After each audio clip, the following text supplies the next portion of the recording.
नमस्कार एवरीवन। इस video lecture में हम गुप्ता डायनेस्टी के बारे में जो बात करते चले आ रहे हैं, हमारा चंद्रगुप्त हो गया है, चंद्रगुप्त वन के बारे में लेक्चर हो गया है, फिर उसके बाद समुद्रगुप्त के बारे में लेक्चर हो गया, चंद्रगुप्त टू के बारे में भी लेक्चर कंप्लीट हुआ। अब हम आते हैं कुमारगुप्ता और उनसे रिलेटेड इंपॉर्टेंट पॉइंट को रिवाइज करेंगे। कुमारगुप्ता वन जो थे ये समुद्रगुप्त के नाती थे, चंद्रगुप्त टू के बेटे थे। ठीक है, यही एक ऐसा रूलर था जो सबसे ज़्यादा दिन तक रूल किया, 40 ईयर्स। ठीक है, आपसे ये पूछ ले सकता है कि गुप्ता डायनेस्टी में ऐसा कौन सा रूलर था जो सबसे ज़्यादा रूल किया, तो वो कौन रूल किया था? 40 ईयर्स तक। ठीक है, भिठारी पिलर इंस्क्रिप्शन। ठीक है, भिठारी पिलर इंस्क्रिप्शन के में एक जगह मेंशन किया हुआ है कि कुमारगुप्ता के एरा में एक ऐसा समय आया था कि एक बार में ही दो तरफ से अटैक हुआ था। ठीक है, कहाँ पे नोट डाउन है? भिठारी पिलर इंस्क्रिप्शन। तो आप उसके अकॉर्डिंग, मतलब एग्जाम के अकॉर्डिंग आपको भिठारी पिलर इंस्क्रिप्शन को भी ध्यान में रखना होगा। भिठारी पिलर इंस्क्रिप्शन में लिखा हुआ है Gupta empire was invaded from 2 direction. दो दिशाओं से अटैक हुआ था। किस पीरियड में? कुमारगुप्ता के पीरियड में, कुमारगुप्ता वन।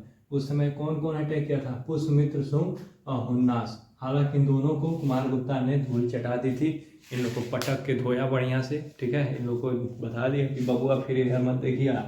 ठीक है, और फिर उसके बाद से फिर कुमारगुप्ता के बाद सकंदगुप्ता आते हैं, वो रूल करते हैं। ठीक है, गुप्ता डायनेस्टी आगे बढ़ती चली जाती है। तो इस वीडियो को अभी यहाँ पे रोकते हैं, आगे बताते हैं सकंदगुप्ता के बारे में।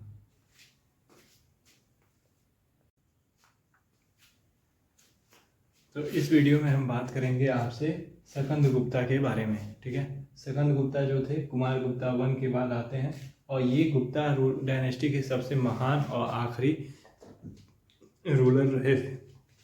सकंदगुप्ता जब जैसे ही अपॉइंट हुए गद्दी पे, इनके सामने सबसे बड़ा चैलेंज आता है हुन्नास का। हुन्नास वो डायनेस्टिक कम्युनिटी थी जिसने यूरोप और एशिया को दोनों को दहला के रखा। हुन्नास ने कंधार को तो कैप्चर कर लिया था, मगर गुप्ता एम्पायर की वजह से अभी इंडिया की तरफ आंख नहीं दिखा पाए थे। हालांकि कोशिश की थी, कुमारगुप्ता वन ने उनको खदेड़ भगाया था। सकंदगुप्ता के समय में भी फिर एक बार लौट के आते हैं इंडिया में।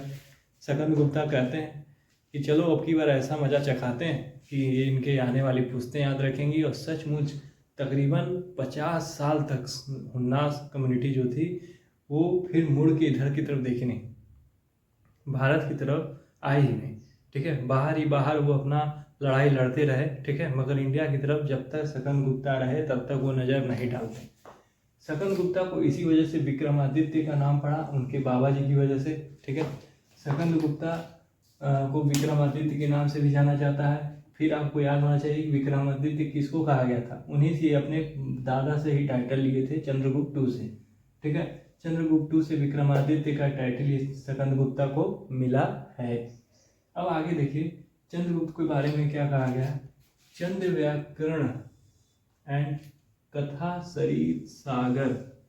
ठीक है, चंद्र व्याकरण एंड कथा सरित सागर रिफर्स टू सकंदगुप्ता। किसको दिया गया? सकंदगुप्ता। ठीक है, ये दोनों चीजें कौन लिखा है? सकंदगुप्ता ने। सुदर्शन लेख के बारे में जिक्र होता है किसके पीरियड में? सुदर्शन लेख का जिक्र हुआ है सकंदगुप्ता के पीरियड में। क्यों ऐसा हुआ? क्योंकि जब सकंदगुप्ता पहली बार अपने साल के पहले टेन्योर में थे एज अ प्राइम मिनिस्टर, मान लीजिए। ठीक है, उस समय इतनी ज़्यादा बारिश हुई थी, इतनी ज़्यादा बारिश हुई कि जो ये लेक था सुदर्शन लेक, ये फट गया। ठीक, इतना ज़्यादा बाढ़ आया कि त्राहिमाम हो गया। सकंदगुप्ता को बहुत ज़्यादा कुछ झेलना पड़ा, इकोनॉमिकली बहुत ज़्यादा मेजर लॉस हुआ। ठीक है, लाइफ पे भी ज़्यादा इम्पैक्ट पड़ा। इसी वजह से सकंदगुप्ता ने एक गवर्नर अपॉइंट किया जिसको सुदर्शन लेक को सीधा करने, सही करने के लिए काम दिया गया। उसका नाम था प्राणदाता। क्वेश्चन पूछ सकता है कि who was appointed as a governor to improve Sudarshan lake? तो प्राणदाता। ठीक है, प्राणदाता। तो इस पे हमको क्वेश्चन मिल गया, एक क्वेश्चन, 2, 3। ठीक है, ये सुदर्शन लेक 4 और गवर्नर सुदर्शन सकंदगुप्ता के 5 क्वेश्चन बिहार स्पेशल से, बिहार के आने वाले सभी एग्जामों से 5 क्वेश्चन यहाँ पे चिपके हुए हैं। इनको आपको ध्यान से देख के मनन करके अपने अंदर जहन में उतारना है और इसके साथ ही आपको एग्जाम देने बिहार के जीके के लिए जाना है। ध्यान रखना है कि हर गुप्ता डायनेस्टी के रूलर्स का टेन्योर याद करना है। जितने इंपॉर्टेंट बोर्ड पे मैंने लिखे हुए हैं, ये मैक्सिमम है, इनको आपको तैयार करके जाना है। और फिर इसके बाद हम गुप्ता डायनेस्टी से रिलेटेड मेजर रिफॉर्मेशन, ठीक है, क्या क्या वो नया चीज़ ले आते हैं, क्या नया बदलाव करते हैं देश में, कौन कौन उनके टाइम पे आता है, आने वाले नेक्स्ट वीडियो में हम ये जानकारी हासिल करेंगे।